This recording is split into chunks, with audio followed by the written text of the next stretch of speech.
तो दोस्तों ये हमारा सप्लीमेंट्री क्लास 10th का first lesson, the inventor who kept his promise, आविष्कारक जिसने अपना वचन पूरा किया। इसके राइटर हैं जेम्स रसल लोवेल। तो चलिए हम हिंदी अनुवाद पर आते हैं। आपको अच्छे से दिख रहा होगा। तो चलिए हम पढ़ना स्टार्ट करते हैं। जब तुम रात में पढ़ना चाहते हो तब तुम केवल एक बटन दबा देते हो और बिजली का बल्ब तुम्हें रोशनी प्रदान कर देती है। क्या तुम्हें ज्ञात है कि किसने बिजली के बल्ब का आविष्कार किया था? वह व्यक्ति एक अमेरिकन था जिसका नाम थॉमस अल्वा एडिसन था। अपने बचपन से ही एडिसन को प्रयोग करना अच्छा लगता था। उसे प्रश्न पूछने का चाव था और जब तक उसे ठीक उत्तर नहीं मिल जाते थे तब तक वह संतुष्ट नहीं होता था। उसके बचपन की बहुत सी कहानियाँ हैं और यहाँ पर उनमें से कुछ का वर्णन है। एक दिन जब वह छोटा था और स्कूल में पढ़ता था, उसकी अध्यापिका बच्चों को पक्षियों के विषय में बता रही थी। वह खड़ा हो गया। एडिसन खड़ा हो गया और उसने अपनी अध्यापिका से पूछा, मैडम, मनुष्य पक्षी की तरह क्यों नहीं उड़ सकता? उसकी अध्यापिका ने उत्तर दिया, क्योंकि मनुष्य के पंख नहीं होते हैं। छोटे बच्चे एडिसन ने कुछ समय तक सोचा और उनसे यानी अपनी अध्यापिका से पुनः प्रश्न किया, किंतु पतंगों के पास पंख नहीं होते हैं, फिर भी हम उन्हें हवा में उड़ा सकते हैं। थोड़ा जूम कर लेते हैं हम। फिर भी हम उन्हें हवा में उड़ा सकते हैं। सब बच्चे हंसने लगे और अध्यापिका अपना धैर्य खो बैठी। उसने सोचा कि यह लड़का मूर्ख और नटखट है और उसके माता पिता से उसे स्कूल से ले जाने के लिए कहा। उसके माता पिता उसे स्कूल से ले गए, किंतु वे जानते थे कि वह मूर्ख नहीं है। यह घटना उस समय घटित हुई जब एडिसन मात्र 8 वर्ष का था।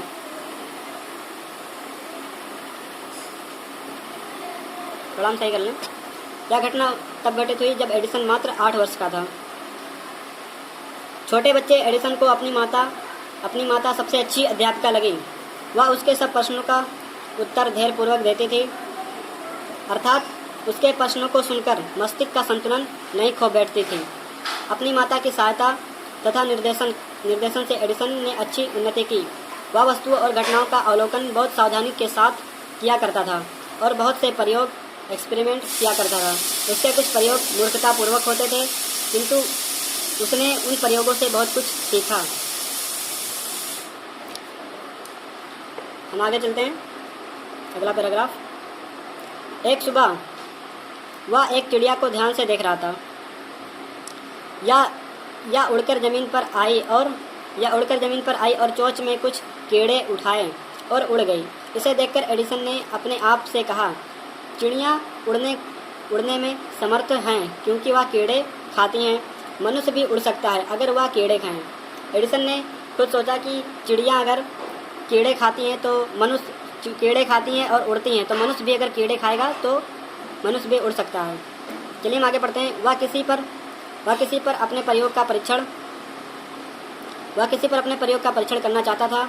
उसने कुछ कीड़े पकड़े, उनको पीट कर कूदा बनाया और उसे पानी में मिलाया। वह उस घोल को लेकर नौकर की लड़की के पास गया और उससे कहा, यह एक आश्चर्यजनक घोल है। अगर तुम इसको पियोगी तो तुम एक चिड़िया की तरह उड़ सकती हो। आओ इसे पियो और देखो। आगे देखते हैं क्या हुआ। उस लड़की ने उसका विश्वास कर लिया और घोल को पी गई। वह उड़ी नहीं बल्कि बीमार पड़ गई। एडिसन की माँ ने उसे इस प्रकार के मूर्खतापूर्ण प्रयोग न करने की चेतावनी दी। चलिए दोस्तों हम आगे पढ़ते हैं। एक बार वह अपनी माँ के साथ एक मुर्गी पालन केंद्र पर गया। वहाँ पर उसने एक मुर्गी को देखा। वह अपने अंडों पर बैठी हुई थी। उसने अपनी माँ से उसके बारे में पूछा और उसने उत्तर दिया, मुर्गी अपने अंडे सेह रही है। कुछ समय पश्चात अंडों से चूजे यानी मुर्गी के बच्चे निकलेंगे। बालक एडिसन ने सोचा, मैं अंडे क्यों नहीं सेह सकता हूँ। दूसरी सुबह वह 2 दर्जन अंडे ले आया और उन पर बैठ गया। कुछ समय पश्चात वह उठा, लेकिन उनसे कोई चूजे नहीं पाए। उसने केवल अंडों को तोड़ दिया था तथा अपना नेकर खराब कर लिया था। उस दिन उसकी माँ ने उसकी खूब पिटाई की। क्या वह वास्तव में एक अनोखा बालक नहीं था? वह इन सब प्रयोगों में असफल रहा, परंतु उसने उनसे कुछ सीखा। उसने उनसे सीखा था कि उसके विचार गलत थे। वह पुस्तकों का बहुत शौकीन था और उनमें से बहुत सी पढ़ी थी। उसके पिता ने उसको एक पुस्तक पढ़ने के लिए 25 सेंट्स दिए। उसने विस्तृत रूप से पढ़ा और जो जेब खर्च मिलता था उससे उसने और अधिक पुस्तकें खरीदी। उसने एक छोटी सी प्रयोगशाला स्थापित की। उसकी माँ ने उसे उत्साहित किया और उसके प्रयोगों में उसकी सहायता की। आगे देखते हैं। कुछ समय के पश्चात एडिसन को अपने प्रयोगों को जारी रखने के लिए और अधिक धन की आवश्यकता का बोध हुआ। थोड़ा जूम कर लेते हैं। कुछ समय के पश्चात एडिसन को अपने प्रयोगों को जारी रखने के लिए और अधिक धन की आवश्यकता का बोध हुआ और वह और अधिक पुस्तकें खरीदना चाहता था, क्योंकि जितनी भी पुस्तकें घर पर थी वह उन सबको पढ़ चुका था। वह नए स्थानों और नए व्यक्तियों को देखने के लिए बाहर जाना चाहता था। वह नई पुस्तकों को पढ़कर अपने ज्ञान को बढ़ाना चाहता था। अतः उसने रेलवे में नौकरी करने का निश्चय किया। सर्वप्रथम उसके माता पिता को उसका यह विचार अच्छा नहीं लगा, क्योंकि उसकी अवस्था इस समय केवल 12 वर्ष की थी। किंतु जब उसने अपने इस निर्णय का समुचित कारण बताया तो उन्होंने उसे अपनी सहमति प्रदान कर दी। अतः एडिसन समाचार पत्र बेचने वाला बालक बन गया और रेल द्वारा डेट्रॉइट आने जाने वाली ट्रेन होती थी, आने जाने लगा। उसने समाचार पत्र, मिठाइयाँ और फल बेचे। इस प्रकार उसने पहले ही दिन $2 कमाए। उस शाम के भोजन में उसने अपनी माता से कहा, माता जी, यह $1 आप लीजिए। जो कुछ भी मैं कमाऊंगा उसमें से प्रत्येक रात्रि को मैं आपको $1 दिया करूंगा। और उसने अपना वचन पूरा किया।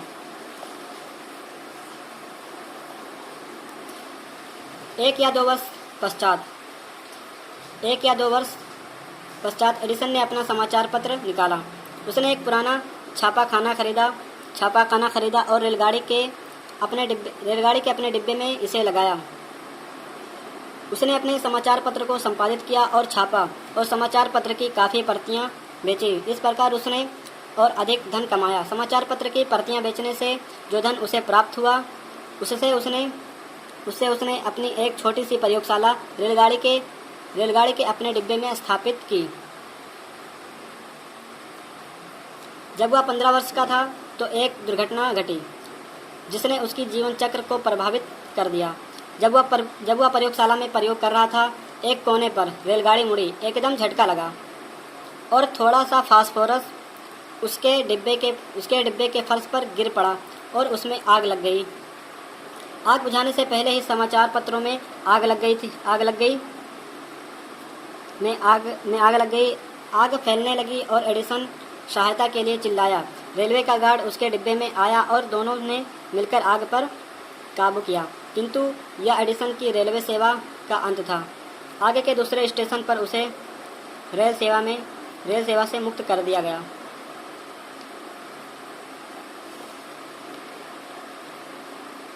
आगे देखते हैं। मुक्त कर दिया गया। अगले 5 वर्षों में एडिसन ने भिन्न भिन्न शहरों में कई काम किए। उसने पुस्तकालयों का पूरा लाभ उठाया और कारखानों तथा कार्यशालाओं में अनुभवी व्यक्तियों से मिला। उसने उनसे प्रश्न पूछे। उसने बहुत कुछ सीखा और अपने प्रयोगों पर कठिन परिश्रम किया। इस अवधि में कुछ समय के लिए उसे नौकरी न मिली और वह अपने एक मित्र के पास ठहरा हुआ था। यह नवयुवक वहाँ एक कंपनी में काम कर रहा था। उस कंपनी में उनके पास एक महत्वपूर्ण मशीन थी। एक दिन अचानक वह मशीन रुक गई। एडिसन उस समय वहाँ पर था। उसने मशीन को देखा और थोड़े समय में ही उसकी मरम्मत कर दी। कंपनी के मैनेजर ने एडिसन को पसंद किया और उसे एक अच्छी नौकरी दे दी। एडिसन ने अपने ऋणों को चुकाया और अपनी प्रयोगशाला का सुधार किया। आगे हम देखते हैं।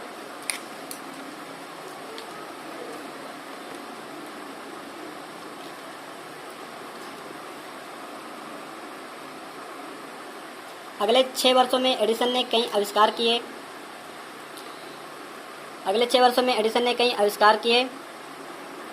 एक के बाद दूसरा आविष्कार तेजी से किया और एडिसन ने अधिक प्रसिद्धि तथा धन कमाया। 1877 में वह ऐसी मशीन पर कार्य कर रहा था जो मानव आवाज़ को दोबारा सुन सकती थी। अगले वर्ष उसने वास्तव में ऐसी मशीन बना दी। उस समय वह बातचीत करने वाली मशीन कहलाती थी। हम इसे अब ग्रामोफोन पुकारते हैं, यानी मोबाइल फ़ोन, वही मोबाइल फ़ोन, ग्रामोफोन। उसी वर्ष उसे व्हाइट हाउस वाशिंगटन में आमंत्रित किया गया। उसे व्हाइट हाउस वाशिंगटन में आमंत्रित किया गया। यह उस भवन का नाम था जहां अमेरिका के राष्ट्रपति रहते हैं। एडिसन राष्ट्रपति को अपनी नई मशीन दिखाने वहां गया। इसने उसे सारे अमेरिका में प्रसिद्ध कर दिया। अब वह एक सफल और समृद्धशाली व्यक्ति था। यह उसकी मां की सहायता और उत्साह और उसके स्वयं के कठिन परिश्रम का परिणाम था। खत्म होने वाला, थोड़ा सा और बचा हुआ है, अगला आगे देखते हैं हम। मार्च 1878 में उसने बिजली के बल्ब पर कार्य करना शुरू किया। उन दिनों लोग मोमबत्तियों तथा तेल के दीपकों का प्रयोग करते थे। उनके पास बिजली की रोशनी नहीं थी। एडिसन ने लोगों को 2 वर्ष में बिजली की रोशनी देने का वचन दिया। जब उसने ऐसा कहा था तो सब वैज्ञानिकों ने उसकी हंसी उड़ाई। उन्होंने कहा कि ऐसा संभव नहीं है, किंतु उनके कथन से एडिसन बिल्कुल भी चिंतित नहीं हुआ। उसने और अधिक कठोर परिश्रम किया। उसने 1000 प्रयोग किए, परंतु वे सब प्रयोग निष्फल रहे। किंतु उसने सफलता की आशा नहीं त्यागी। उसने अपने मन में कहा, मैं लोगों को दिए हुए अपने वचन को अवश्य पूरा करूंगा। और उसने और अधिक परिश्रम किया। वह समय के विपरीत कार्य कर रहा था, अर्थात वह अपनी शक्ति में अधिक परिश्रम कर रहा था। अंत में लगभग 1200 प्रयोग करने के पश्चात वह सफल हो ही गया। 1880 में न्यू ईयर्स डे पर उसने और उसके कार्यकर्ताओं ने उसकी प्रयोगशाला में बिजली का प्रकाश कर दिया। अमेरिका के प्रत्येक कोने में लोग उस शानदार दृश्य को देखने आए। एडिसन ने लोगों को दिए हुए अपने वचन को पूरा किया। 4 सितंबर 1882 को पहली बार न्यूयॉर्क बिजली के प्रकाश से चमक उठा।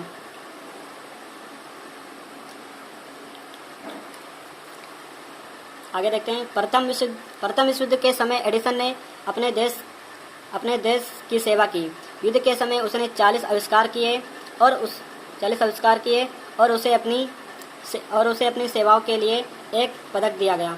1929 में बिजली के बल्ब के आविष्कार की रजत जयंती शानदार रूप से मनाई गई। एक बड़े उत्सव में अमेरिका के राष्ट्रपति ने एडिसन का सम्मान किया। एडिसन राष्ट्रपति को धन्यवाद देने के लिए खड़ा हुआ, किंतु एकदम बीमार हो गया। उसकी बीमारी अधिक बढ़ती गई। 18 अक्टूबर 1931 को रविवार की सुबह उसका देहांत हो गया। उसने एक बार कहा था, मैं कभी भी ऐसा आविष्कार नहीं करूंगा जिससे जीवन का विनाश हो। मैं लोगों को प्रसन्न बनाना चाहता हूँ। उसने यह भी कहा था, संसार बहुत अधिक समय से अंधकार में रहा। मैं संसार को और अधिक हंसी और अधिक प्रकाश देना चाहता हूँ। उसने अपने वचन को निभाया। उसके ग्रामोफोन ने हमें और अधिक हंसी प्रदान की और उसके बिजली के बल्ब ने हमें और अधिक प्रकाश दिया। आज हमारे देश और विश्व को एडिसन जैसे ही अधिक व्यक्तियों की आवश्यकता है। प्रत्येक लड़के और लड़कियों को उसके महान उदाहरण का अनुसरण करना चाहिए। तो दोस्तों, ये लेसन ख़त्म हो चुका है। वीडियो अच्छी लगी हो, उम्मीद है कि आप सभी को पूरी लेसन अच्छे से समझ आ गई हो। तो दोस्तों, सब्सक्राइब करना मत भूलिएगा प्लीज़, बहुत मेहनत कर रहे हैं, और बेल आइकन ज़रूर दबाइए।